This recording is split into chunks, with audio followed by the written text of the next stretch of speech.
Bali yung aming barangay ay talagang isa sa napakaliblib at napakahirap na barangay sa bayan ng Panukulan. Bagaman po kami po yung, sabi nga, rice granary ng bayan ng Panukulan, maluwang po yung aming lupa, ay kami po nananatili pa rin sa kahirapan. Kung atin mapagbabasyan, dito po yung barangay Batua, ito po yung sa Awis po yan, doon po nalubog yung araw. Doon sa pinanggalingan po ninyo, ay doon naman yung barangay Kinilagti at saka barangay Pagitan. Pagka maulan, nagpuputik ng malalim na malalim. Hanggang dito ang putik nito. Karamihan dito may nakayakan na lang kami. Pagkagabi, yung aming barangay, titingnan para pong wala lang ang barangay sa bahay. Sa barangay Lipata, paggabi po, yung kapira lang makikita para may mga maliliit na liwanag. Yun po yung mga gasira, nagsisilbing liwanag namin para pong larawan po ng kalungkutan. At saka para pong walang kawalan ng pag-asa. Ano yung dala-dala niyo? Ito po ay gasera po para po paghanda para sa paglalakad natin dahil malayo-layo pa po yung lalakadin namin, malapit na po dumilim.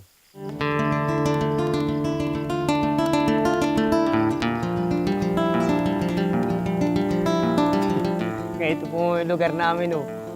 Pagkarap mo dito, bundok. Pagkarap mo dito, bundok. Pagkarap mo dito, bundok. Pagkarap mo doon, bundok na naman. Para ka nasa gitna ng bundok. Mahirap po para talagang mahirap marating nung mga programa lalong higit ng pamahalaan. Dahil po sa hindi mag-aakalang may barangay pa dito. Alam mo, ganyan talaga ang pakiramdam nila. Lalo na yung mga nakatira sa mga malalayong mga kung ilang bundok ang kailangan mong tawirin, kung ilang sapa ang kailangan mong tawirin para makarating sa kanila. Pakiramdam nila para bang ang layo nila sa sibilisasyon. Tsaka parang, siguro hindi na kami madadatnan dito ng pagbabago. Well, mahirap kasi ang walang ilaw. Una halimbawa pag gumamit ka na galing sa gas, no? Yung mga gasera na ginagamit sa loob ng kubo, yun ay pangunahing dahilan halimbawa ng mga respiratory diseases na karamihan na nasa-suffer ng mga taong na gumagamit nito. No, pangalawa, syempre pagdating ng gabi, imbis na may magawa kang makaka-contribute ng mabuti sa kabuhayan mo, wala na, madilim na, matutulog ka na lang. Mahigit pa rin po isang kilometro ito, mga 1,400 meters siguro ito. Hanggang doon sa amin. Itong ilaw na ito ay nagagamit lamang pagka ganitong panahon, hindi na ulan, hindi malakas ang hangin. Dahil pag talaga pong mahangin, maulan, ay talaga pong lalakad ka ng walang ilaw, ibig sabihin madilim. Archipelagic tayo eh. Maraming isla dyan na siyempre hindi kaya puntahan ng grid yan. Yung iba sobrang layo talaga na minsan kailangan mo bumiyahe ng mga 5 hanggang 10 oras. So yung distances siguro niya dun sa mainland is one of the reasons. Pangalawa, siyempre andun pa rin yung poverty, no? Yung kakayahan nilang magbayad ng kuryente. No? So ang karamihan sa kanila, kerosene lamp na o kandila na lang. No? Bali, ako po doon ay pinanganak sa aming barangay at hanggang ngayon po ay talagang nananatili pa rin doon sa aming barangay. Hanggang na halimbawa kung mababago ko, ay di susubukan kong baguhin yung barangay namin, yung pananaw ng mga tao.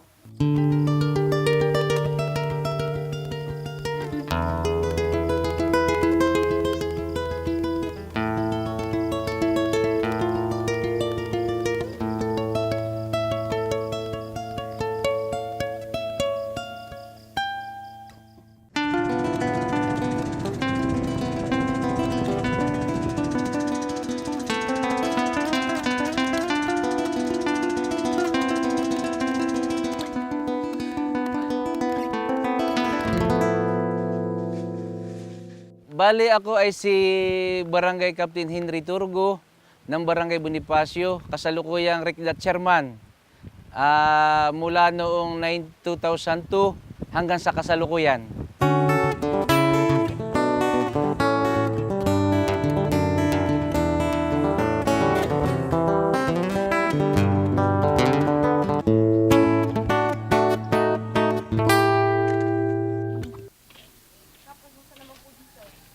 Ayos naman.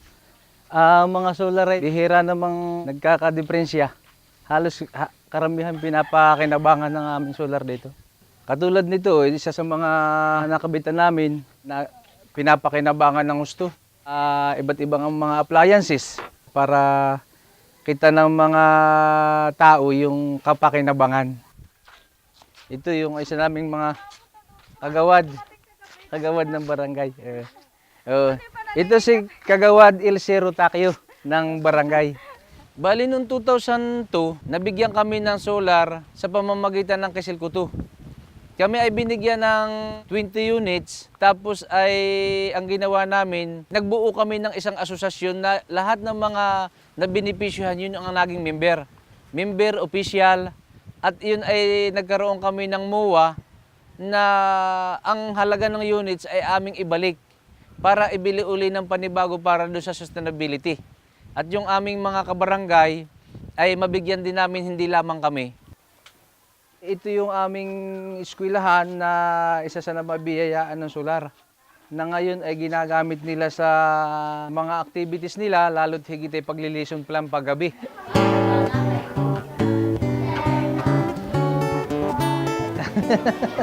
Hi daw kayo, hi. Yeah, ngiti kayo. Bali, ito ma'am yung ginagamit nila pag sila ay naglilison pa lang paggabi, at saka ginagamit din nila pagpapractice sa mga sayaw. Ginagamit din nila sa pagcha-charge ng cellphone. Natutuwa nga sila sa loob ng 1 taon na mahigit baka mga 1 taon at 4 na buwan, yung aming 20 units naging 42 units. Kaya nakita iyon ng DOE at tapos ay Team Energy na kung paano ko nagkaroon kami ng sustainability kung saan pinapahalagahan namin yung bigay sa amin ng gobyerno. Alam mo, dyan rin natin makikita kung gaano kahalaga yung leadership sa isang lugar. Kasi kahit papano, kailangan meron kang 1 tao o 2 tao na siyang magdadala nung buong proyekto at programa para masigurado mo na hindi lang siya pang ngayon, kung hindi pang matagalan. Inorganize po natin ang communities. So nagkaroon po tayo ng mga leaders bawat area. Dahil dito sa amin walang signal. Ang ginagamit namin, radio communication. Kaya lahat ng mga barangay dito sa amin sa bayan ng Bordeos, may mga radio kami. Napakalaking bagay yan. Yan solar, diyan sa radio namin. Dahil sa halip na kami ay magpa-charge sa mga generator o sa impanta, simula nung magkaroon kami ng solar, yan na yung aming ginagamit sa radyo. Ang pinaka maganda po siguro doon, na-develop natin yung ownership ng communities, specifically itong mga leaders natin. Mas naging malalim ang kanilang pagtugon sa pangangailangan ng kanilang mga members. Ayun ay 74 copy.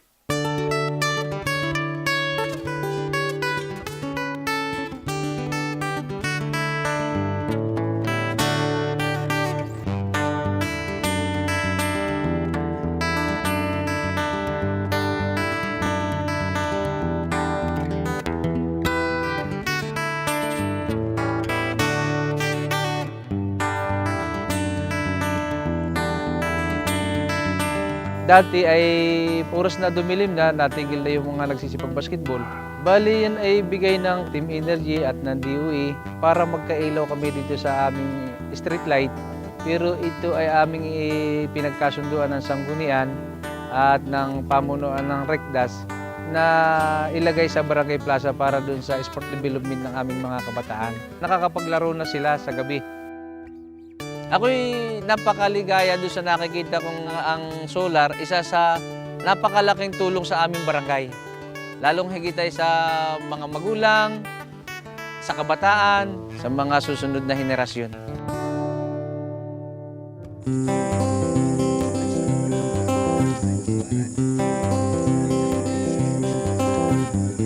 Kaya po yung hinanap ng Heart and Soul program ay sila yung nagpunta sa aming barangay para isiwalat yung halang programa. Kung ano po talaga yung maging dulot sa komunidad na yung programa ngayon. Hindi po namin hinanap yung programa, sila po yung umanap sa amin. Kawalan po ng pag-asa, para po nagsimula po namang umiti yung pag-asa. Kung pa po sa akin pong pananaw, doon pa lamang nagsimula yung sibilisasyon sa aming barangay. Yung pagkakaroon ng ilaw na yun. Para nakaka-adapt na rin po kami sa sitwasyon sa bayan na may ilaw po. Ma'am, ito po yung bahay namin. Welcome po dito sa bahay namin. Pasensya na po. Paano gumagana yung ilaw na yan? Pamagitan po ng araw, sa style solar po siya. Charge po siya. At meron po siyang box, may battery siya. Sinacharge yung battery pagkagabi. Pwede nang gamitin siya. At nakikita na po natin ngayon na utay-utay na nagkakaroon ng development itong barangay ng Lipata. Lalo na nung pumasok itong kanang rekda, medyo nakikita natin na yung kadiliman ay napalitan ng pagliliwanag, lalo na sa gabi. O, ito po yung mga palay namin.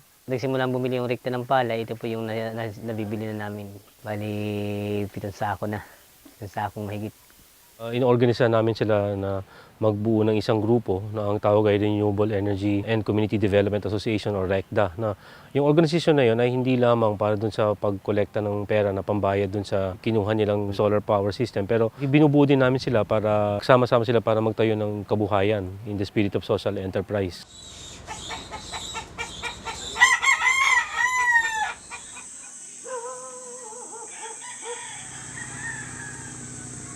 Nung magkaroon nga po ng asosasyon dito, yung RECDA, sa ngayon doon sa MUA na pinipirmahan ng lahat ng membro, ay magkakaroon ng monthly fee, yung buwan ng hulog bilang upa doon sa paggamit ng solar. Pero yun ay pipiding mairipan kung sakasakaling tapos ka na ng paghuhulog doon sa halaga. Ngayon po doon sa palay trading po naman, ayun ay ginagamit namin yung monthly fee bilang puhunan para sa pamimili ng palay.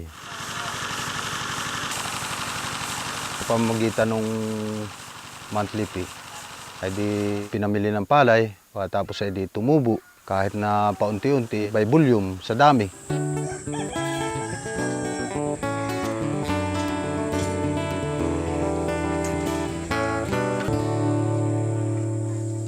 Talaga pong nung magkaroon kami ng samahan, kami yung mga napatayong opisyalis, at naranasan namin na yung aming samahan ay naging maganda. Doon namin napatunayan na kami pala ay pwedeng bumuo na marong maganda matutunguhan.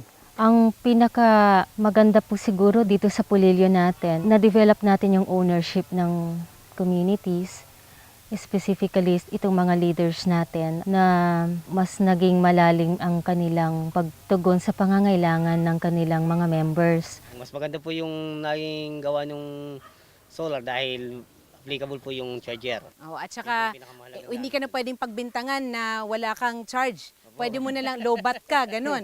Hindi ito mangyayari kung hindi rin dahil sa pakikiisa at pagtutulong-tulungan ng lahat. Dahil hindi lang naman gobyerno ito eh. Hindi naman pwedeng ang kumilos lang gobyerno o mga opisyalis eh. Kailangan mo rin yung tulong at pagtanggap ng buong komunidad, ng pribadong sektor, at higit sa lahat, dapat makita natin na yung pagtatagpi-tagpi nung trabaho, yung ginagawa ng lahat, ay magkaroon ng isang daan. Ang solusyon sa kahirapan ay hindi pagbibigay ng maraming pera, no? Ay hindi sa pagbibigay ng maraming pagkain o pagtatayo lang ng bahay. No? Ang solusyon sa kahirapan ay pagtulong-tulong, no? Pag-aralan mabuti kung ano yung pangangailangan ng isang komunidad at yung sustainable na intervention. No? At yan ay makukuha lamang natin through public-private sector partnerships at pagkakaroon ng isang pangarap para sa lahat. Pagbabago ito ng bawat isang buhay. Pagbabago ito na aabot sa iba pang salinlahi. Bali, ito po yung mga picture ng aking mga anak, lalong higit po nung sila nagsisipag-aaral ng graduation. Ito po yung mga sinasabitan ng medalya. Ito po yung misis ko, picture nila. Ito po naman yung mga gawa-gawa ng aking mga anak. Gagawa sila ng mga design-design at binubos. Sila po gusto ko pong maiba yung takbo ng buhay nila. Pagdating ng oras ay lumaki na maging idol sila na dahil sila titulado, ay hindi titulado din yung kanilang mga anak.